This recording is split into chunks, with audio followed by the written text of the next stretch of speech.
Welcome to Savvy Business, Life Unscripted with your host, Christina Rivera, where our guests share their wisdom and valuable business tips, empowering our audience to expand their personal potential. Hi, Brian and Gabrielle Bosché. Welcome to Savvy Broadcasting Life Unscripted. I'm so grateful to have you both here today. You're going to talk about your new book, The Purpose Factor, Extreme Clarity for Why You're Here and What to Do About It. Very important. A big topic that gets brought up a lot on Savvy is how do I discover my purpose, bring it out to the public, all my gifts and talents, and you're here to share that with them. But before we go there, you're a wonderful working couple, which we don't get to see a lot of, people working together and thriving together. Share with us how you came to creating your company and working together. How did that all come about? Yeah, I think it was just a lot of fun for us. When we first got married about 5 years ago, in November, it'll be 5 years that we've been married. And we've been working together full time for probably 2/3 of our relationship. Right. You know, we started to see that our individual purpose, each of our individual purposes and our collective purpose had so many overlaps. So about 3 years ago, we decided to combine our efforts and our skills and what we were doing for individuals and companies and put it all under one roof. And I know that's not necessarily for everybody in terms of being a working couple and being a couple at the same time. But it's been an amazing ride. And for us, it kind of means a lot that now we get to work 24/7 together to transform a lot of lives and transform a lot of leaders' lives and get to do that kind of traveling around the country and around the world. Yeah, and I think we've learned so much too, just not only as a couple, but as business partners as well, where you get to see that other person really thriving and kind of being in their place. You're, each other's cheerleaders, each other's accountability partners, and each other's partners. Not only when you're in a business that's beyond just an exchange or transaction, just making money, but your business is making a difference. I think that's some of the most powerful business partnerships you could possibly be a part of, is the business partnership that's changing the world. That is so true. Now, how did you discover what your purposes together and separately were, and then transform it into what is now presently your business? Yeah, I mean, individually, I think we had our own journeys of discovering purpose. I'll share mine. Gabrielle can share hers. But about 7 years ago, I was broke, divorced. I was divorced in the same month that I got laid off from my dream job. I was a former national journalist covering government corruption and terrorism. And I also had this undealt with childhood sexual trauma that happened to me around the age of 7 or 8 years old. And it was all pressuring in on me around the same time. And I had amazing mentors who kept telling me, Brian, find your purpose, find your purpose, find your purpose. But it never came with a how. And it never came with anything practical. And I was led to believe that maybe I needed to drive to the top of a mountain and watch it in a sunset, or go find myself on a trip I couldn't afford and hope that I got some clarity. And it was in that moment, actually, I was on a sales call. I was selling self-help products, right? I didn't know my purpose and I was selling self-help products. It was kind of ironic. And I was doing that. I was on the phone with this lady and she stopped me mid-script, and I was a terrible salesperson back then. She stopped me mid-script and I didn't know what to do, but she said, that's it. I can't do it. I can't buy anything from you. I don't even know my purpose. And I'm like, I don't know my purpose either. And I just kind of admitted that and blurted it out on the phone, and I wished her well, and she went on her way. She wasn't going to buy anyway.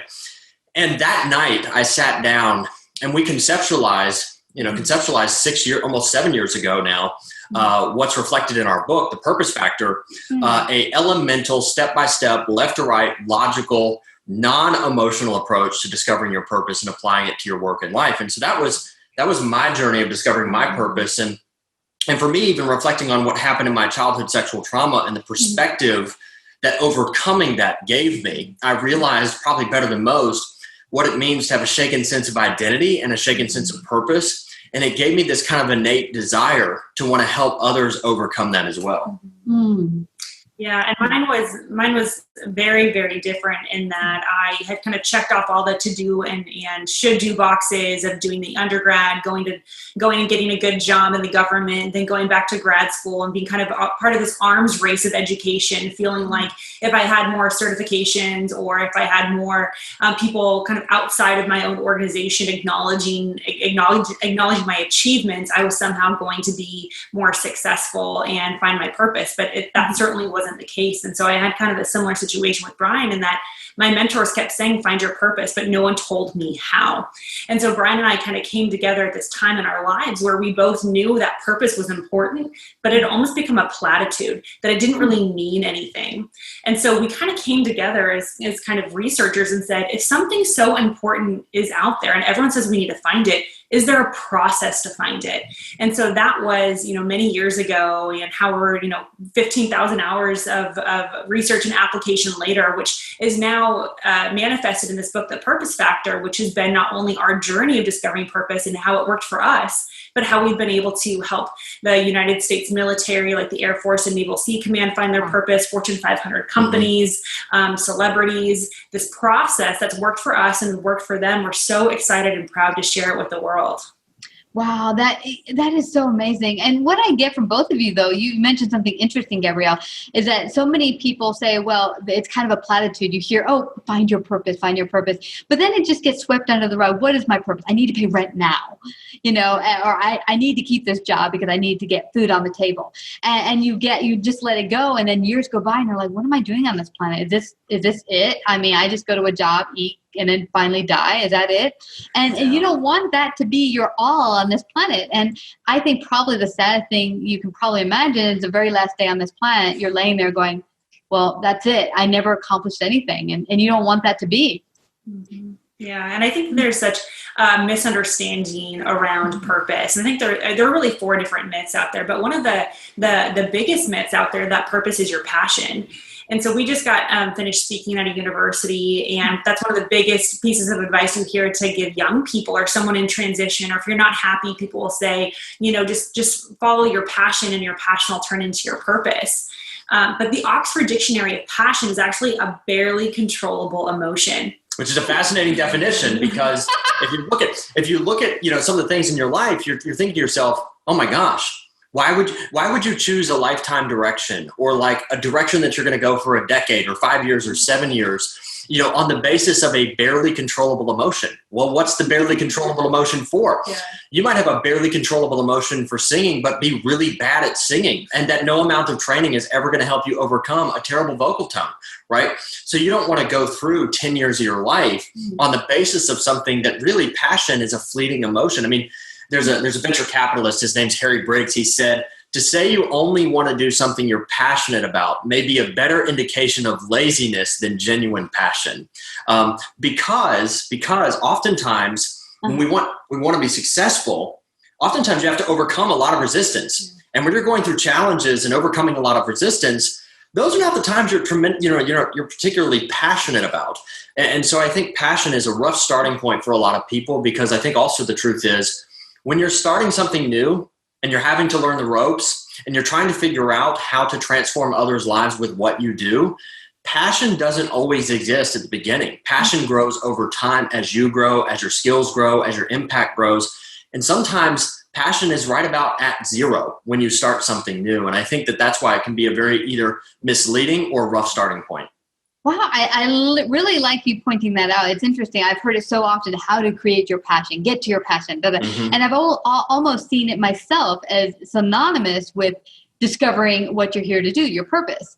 And it's interesting. This purpose that I do now, which is interviewing folks, was a real big fear of mine, and something my mentor pushed me to do to push out my other business at the time and to get it out there and get the word out and whatever. And then over time, I just realized, wow, I'm kind of good at this and I really, really enjoy it. But then even so, with all things in your business, it's not always fun. All the bits you got to do to build that one thing, whatever it is. Let's say you like to go out and do speaking, but you're going to have to market that speaking. You have to go out and sell that speaking. And you might not like those other bits and you might not be passionate about it, but those are necessary parts in order to have a thriving business. Yeah. And I want to reframe the word passion for folks, because a version of passion is part of your purpose. And there are 4 elements to your purpose, but passion is part of it. But we like to reframe and recast the definition of passion. So passion, dictionary, Oxford, barely controllable emotion.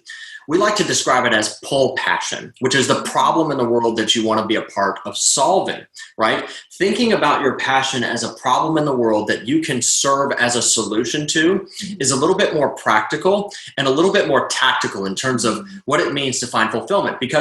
And I think a lot of people lack a definition for purpose when it comes to applying it to their life. But purpose is simply this.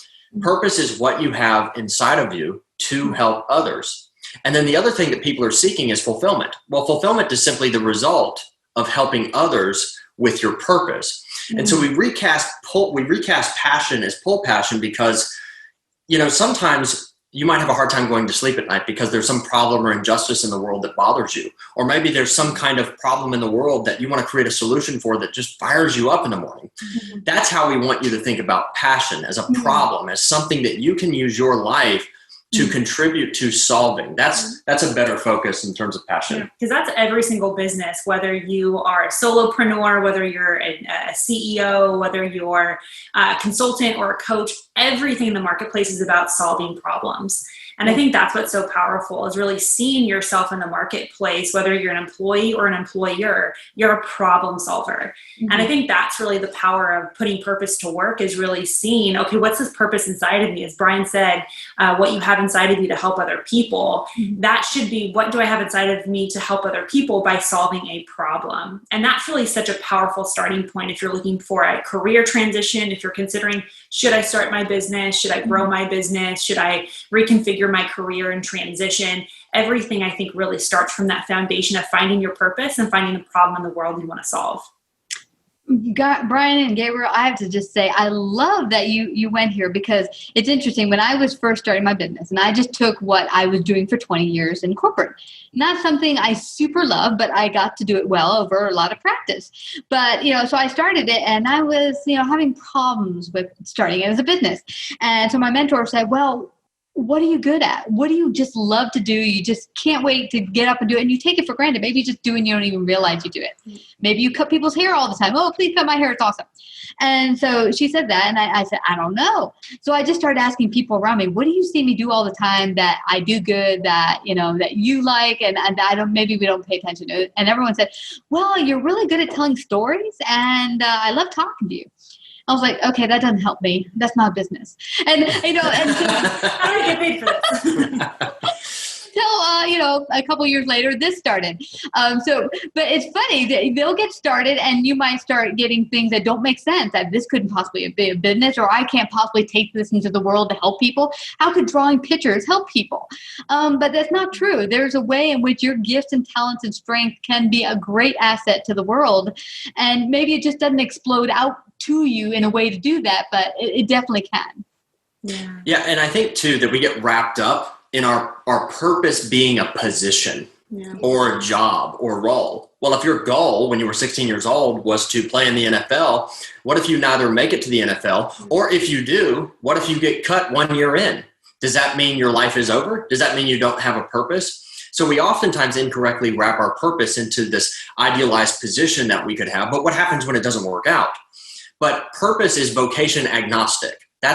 Purpose is not a position. Purpose is a collection of things that you have inside of you to help others. And what your job or your entrepreneurship offers you is a platform to live out that purpose to help others. Now, it's ideal to find a job and a position that is in a very close alignment to your purpose and the collection of things that you have, but to not equate that position or that job with your purpose, because if it doesn't work out, or if you get let go, or in my case, get laid off, you might feel that your life is over. I mean, I talked to multiple professional athletes who are really dealing with this issue of, okay, my NFL career is over. Now what? Right? Because they thought that was their purpose, and they're having a really hard time integrating back into the normal private sector, as most people would consider it.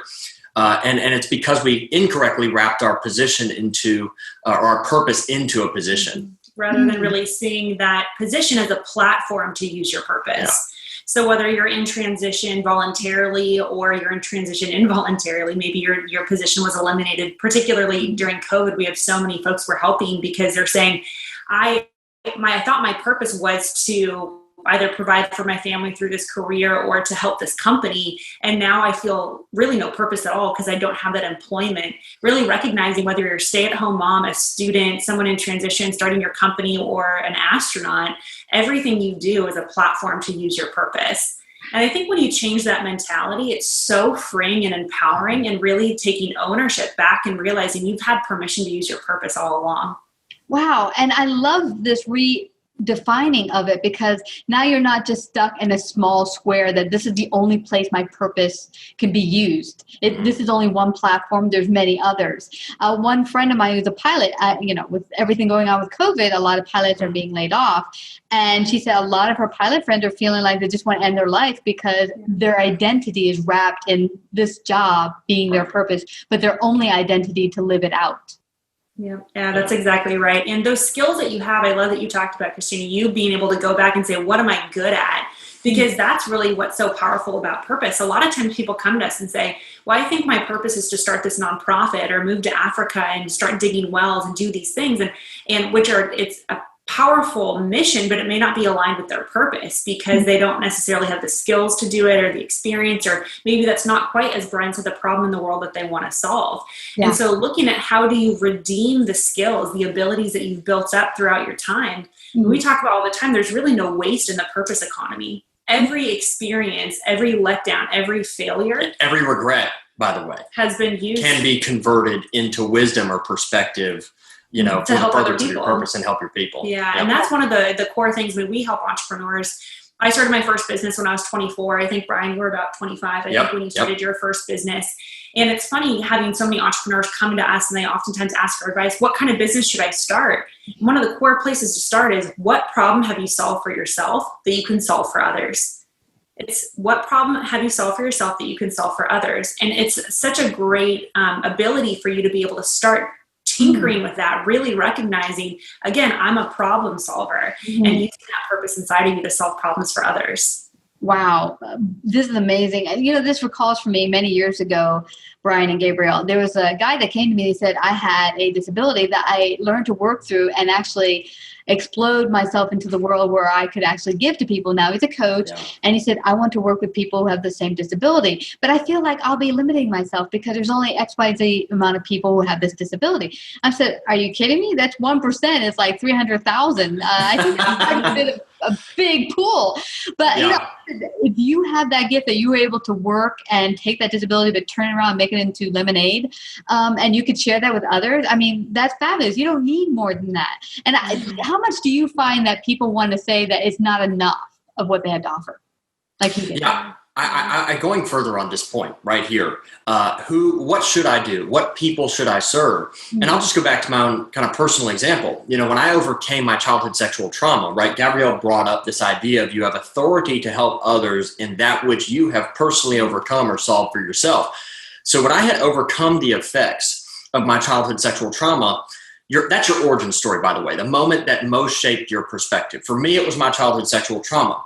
Now, oftentimes, your origin story may be an indication of your starting point in terms of who you should serve and how you should serve them. Now, I could have narrowly defined my audience as those as people who had experienced a childhood sexual trauma, and I could have done very, very well and just focused on that issue alone, built a for-profit company, nonprofit company, something like that. Or one of the side effects that I experienced for 2 decades after that happened to me was a shaken sense of identity and a shaken sense of purpose. Now, I could solve that problem as well more broadly and still be able to help victims of childhood sexual trauma, right? So I can go either specific or I can go more broad and help a lot of people. So, and here's the other thing too. You tend to want to help the people that you are most like, because to help people, you need to like those people. It's really hard to serve people that you don't like. Extremely difficult. And oftentimes we like people that are like us. And I think that's a good starting point for folks to examine what they could do in the world, either in their career or their entrepreneurship. Wow. Well, there's been a lot of great advice you gave our audience, but I don't want them to leave before they find out how they could find you on some wonderful stage somewhere, buy your book, find out more about you. How can they do that? Sure. Yeah, absolutely. Well, they can check out the book, The Purpose Factor, which is absolutely brand spanking new. And we're so proud. We've got incredible endorsements from folks like Dwayne "The Rock" Johnson and Simone Biles and Lewis Howes and Rachel Hollis. I mean, we're really, really honored to see the kind of support we've had around the book. And so your audience can pick up a copy at purposefactorbook.com. And they can find us on Instagram and LinkedIn, Gabrielle Bosché and Brian Bosché. So they can kind of find us everywhere and join our community, learn more about how do you find your purpose and how do you apply it in what you do every day. That's awesome. And it's never ending. I think that's one thing, tell me if I'm wrong, guys, that it doesn't end. I think people think, oh, I found a way to use my my purpose through this platform in this way, and now I've got it all settled and I'm done for life. And I think it's an ongoing journey, isn't it? It is. It's good to establish certainty and clarity on the front end as to the direction you should go. But honestly, the discovery of purpose is kind of like chiseling a statue out of a block of marble, right? It's your decision as to how detailed that statue is going to be and how beautiful it's going to be. You can't chisel off one corner of a block of marble and call it done, right? Unless you're going for some modern art masterpiece that's worth $1 million in some kind of museum in Europe. But the point is that if you want it to be beautiful, if you want to know it in specific detail so you can get really practical with it, you need to chisel new stone away day by day and year by year to see what iteration. It's not that your purpose changes. It's not that the components of your purpose changes. It's how you use it and who you help with it that changes. And that's what I mean by chiseling extra stone away to see that beautiful picture of what's to come. Wow, that is so powerful. I recall Tony Robbins talking about where he started, on cassette, and then eventually doing the live audiences, and now bringing it to video and touching millions of lives through that medium. So it never ends on how you could bring your purpose out in greater and greater ways and expand yourself more fully. I just have to thank you both, Brian and Gabrielle Bosché, for coming to share your great gifts today on Savvy Broadcasting. Thank you. It's an absolute pleasure. Thanks for having us on. You betcha. Thank you, guys. If you like this episode, please share. To hear more Savvy episodes and Savvy Biz tips, go to lifeunscriptedradio.com. To become a guest or participate in paid sponsorship, email us at Christina@lifeunscriptedradio.com.